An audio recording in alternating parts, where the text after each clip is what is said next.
بسم اللہ الرحمن الرحیم۔ اللہم صلی علی سیدنا و مولانا محمد و علی آل سیدنا و مولانا محمد و بارک وسلم۔ روزہ رکھنا ہے اللہ تعالیٰ کی رضا کے لیے۔ جو شخص جس منصب پر موجود ہے ان سے میری گزارش ہے روزہ بھی رکھیں، یہ بھی عبادت ہے۔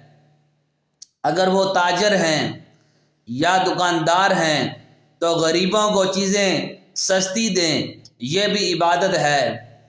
روزہ رکھیں، عبادت کریں۔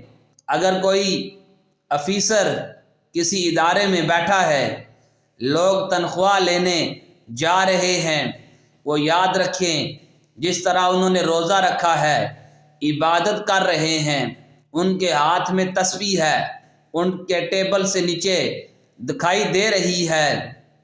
وہ صالحین کو جو لائن میں لگے ہیں ان کو جلدی جلدی ان کے مسائل حل کریں، اس پر بھی اللہ عبادت کا اجر عطا فرمائے گا۔